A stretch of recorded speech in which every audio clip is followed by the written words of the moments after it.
പലതരം ചേരുവകൾ. നമ്മളിന്ന് സവാള ഇല്ലാത്ത ചിക്കൻ കറി ആട്ടോ റെഡിയാക്കുന്നത്.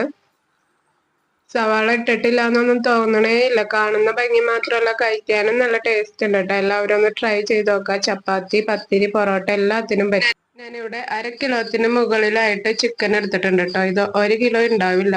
ചിക്കൻ ആദ്യം തന്നെ ചെറുതായിട്ടൊന്ന് ഫ്രൈ ചെയ്തെടുത്ത ശേഷം കേട്ടോ ഞാൻ കറി വെക്കുന്നത്. അതിനായിട്ട് ചിക്കനിലേക്ക് 1/4 ടീസ്പൂൺ മഞ്ഞൾപ്പൊടി, 1/2 ടീസ്പൂൺ മുളക് പൊടി, ആവശ്യത്തിന് ഉപ്പ്, പിന്നെ ഇത്തിരി സുർക്കയും കൂടി ഒഴിച്ച് ഞാനൊന്ന് നന്നായിട്ട് മിക്സ് ചെയ്ത് വെക്കുന്നത് കേട്ടോ. സുർക്കയ്ക്ക് പകരം നിങ്ങൾക്ക് വേണമെങ്കിൽ നാരങ്ങാനീര് ഒഴിക്കാം. എൻ്റെ നാരങ്ങ ഉണ്ടായിരുന്നില്ല, കാരണം സുർക്ക ഇച്ചിരി ഒഴിച്ചിട്ടുള്ളൂ കേട്ടോ. ഒരു 1/2 ടീസ്പൂണൊക്കെ ഉണ്ടാവുള്ളൂ. മാരിനേറ്റ് ചെയ്ത് അങ്ങനെ അധികം നേരം വെക്കണമെന്നൊന്നുമില്ല കേട്ടോ. ഞാനൊരു 10 മിനിറ്റ് കഴിഞ്ഞപ്പോൾ അതൊന്ന് പൊരിച്ചെടുക്കാണ്. ഭയങ്കര ഡീപ്പ് ഫ്രൈ ഒന്നുമല്ല കേട്ടോ, ജസ്റ്റ് ഒന്ന് ഷാലോ ഫ്രൈ ചെയ്തെടുക്കാനാണ്. ചിക്കൻ ഫ്ലെയിം തീരെ കുറച്ചായിട്ടാണ് വെച്ചേക്കണേ. അതവിടെ കിടന്ന് ഫ്രൈ ആവട്ടെ. ആ നേരം കൊണ്ട് വെജിറ്റബിൾസ് ഒക്കെ നമുക്കൊന്ന് അരിഞ്ഞെടുക്കാം. ഞാനിവിടെ 2 തക്കാളി എടുത്തിട്ടുണ്ട്. അത് ചെറുതായിട്ടൊന്ന് ഒരുപാട് ചെറുതാക്കണ്ട കേട്ടോ, നമുക്കത് മിക്സിയിലിട്ട് അരയ്ക്കാനുള്ളതാണ്. അരിഞ്ഞു വെച്ച തക്കാളി ഒരു മിക്സിയുടെ ജാറിലേക്ക് ഇട്ട് കൊടുക്കുന്നുണ്ട്. ഇനി ഇതിലേക്ക് തന്നെ ഒരു ചെറിയ കഷ്ണം ഇഞ്ചി, 4-5 വെളുത്തുള്ളി, 5 പച്ചമുളക് എടുത്തിട്ടുണ്ട് കേട്ടോ. എന്റെ വെളുത്തുള്ളി തീരെ ചെറുതായതുകൊണ്ടാട്ടോ അത്ര എടുത്തേക്കണേ. പിന്നെ പച്ചമുളക് ഇവിടെ തന്നെ ഉണ്ടായതാണ്, അത് ഇച്ചിരി കക്ക് പച്ചമുളകാണ്, അതാണ് ഞാൻ 5 എടുത്തേക്കണേ. പിന്നെ ഇവിടെ ചിക്കൻ കറിക്ക് അത്യാവശ്യം ഇച്ചിരി എരിവൊക്കെ വേണം.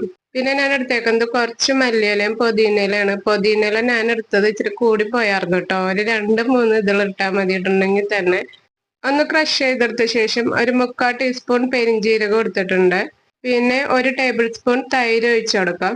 1/2 ടീസ്പൂൺ മഞ്ഞൾപ്പൊടി, 1 ടീസ്പൂൺ എരിവുള്ള മുളക് പൊടിയും 1 ടീസ്പൂൺ എരിവില്ലാത്ത മുളക് പൊടി എടുത്തിട്ടുണ്ട്. ഇനി ഇതെല്ലാം കൂടി ഒന്നും കൂടി ഒന്ന് അരച്ചെടുക്കാം. ഫൈൻ പേസ്റ്റ് ഒന്നും ആവണ്ട കേട്ടോ, ജസ്റ്റ് ഒന്ന് അരച്ചെടുത്താൽ മതി. ചിക്കൻ ഇടക്കിടക്കൊന്ന് ഇളക്കി കൊടുത്തോണ്ടിരിക്കുക കേട്ടോ. ഞാൻ ഫ്ലെയിം തീരെ കുറച്ച് വെച്ചേർന്നത്. ഇപ്പൊ ചിക്കൻ ഒരിതും ഫ്രൈ ആയിട്ടുണ്ട്. ഇനി ഇതിലേക്ക് ഈ അരപ്പങ്ങ് ഇട്ട് കൊടുക്കാം. ഇനി നന്നായിട്ട് മിക്സ് ചെയ്ത് അടച്ചു വെച്ച് വേവിക്കണം.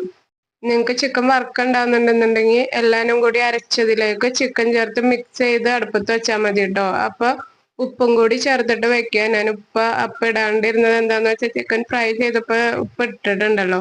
കുറച്ച് ചിക്കനല്ലേ ഉള്ളൂ, അപ്പൊ 2 പ്രാവശ്യം ഇട്ടെടുത്ത് ഇനി ഉപ്പ് കൂടി പോകണ്ടെന്ന് ഓർത്താണ്. ഇപ്പൊ ഒന്ന് നന്നായിട്ടൊന്ന് തിളച്ച ശേഷം നമുക്ക് ഉപ്പ് ടേസ്റ്റ് ചെയ്ത് നോക്കിയിട്ട് ഉപ്പിട്ട് കൊടുത്തു.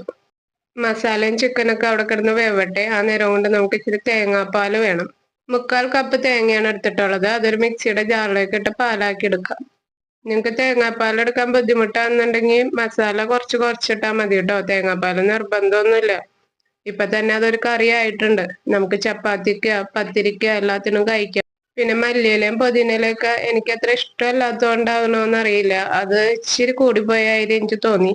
നമ്മുടെ ഈ എറണാകുളം ഭാഗത്തേക്ക് കറിവേപ്പിലിട്ട് കിട്ടണ ഒരു സംതൃപ്തി വേറെ ആ സാധനത്തിനൊന്നും കിട്ടില്ല എന്നാണ് എനിക്ക് തോന്നണേ കേട്ടാ. തേങ്ങാപ്പാൽ ഒഴിച്ച് കഴിഞ്ഞപ്പോ പിന്നെ പ്രശ്നമൊന്നും ഉണ്ടായില്ല കേട്ടോ. ആദ്യം ആ വെന്ത് കഴിഞ്ഞപ്പോ തന്നെയാണ് ചെറിയൊരു ഇത് തോന്നിയത്. തേങ്ങാപ്പാൽ ഒഴിച്ച് പിന്നെ നമ്മൾ മസാലപ്പൊടി ഇട്ട് കൊടുക്കുന്നുണ്ട്.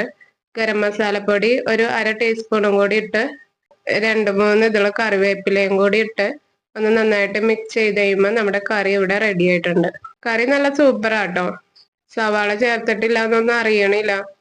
പിന്നെ തേങ്ങാപ്പാലും ചേർത്തേക്കണ കൊണ്ട് അതിന്റെ ടേസ്റ്റും എല്ലാം കൊണ്ടും നല്ലതാണ്. നമുക്ക് ചോറിനും എല്ലാത്തിനും കഴിക്കാം. പത്തിരി, പൊറോട്ട, ചപ്പാത്തി എല്ലാത്തിനും കഴിക്കാം.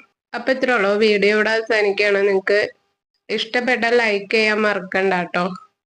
പിന്നെ ചാനലൊന്ന് സബ്സ്ക്രൈബ് ചെയ്ത് ബെൽ ബട്ടൺ ഓൺ ആക്കി ഇടാം. നമ്മളിടുന്ന വീഡിയോസ് ഒക്കെ ഡെയിലി നിങ്ങൾക്ക് കിട്ടുന്നതായിരിക്കും. ഗരം മസാലപ്പൊടി ഇട്ടത് എഡിറ്റിങ്ങിൽ കട്ടായി പോയി തോന്നുന്നു കേട്ടോ. നിങ്ങൾ ഇടുമ്പോൾ ഗരം മസാലപ്പൊടി ഇടാൻ മറക്കണ്ട. എല്ലാം കഴിഞ്ഞ് കഴിയുമ്പോൾ നല്ലൊരു ഫ്ലേവറും മണമൊക്കെ വരാൻ.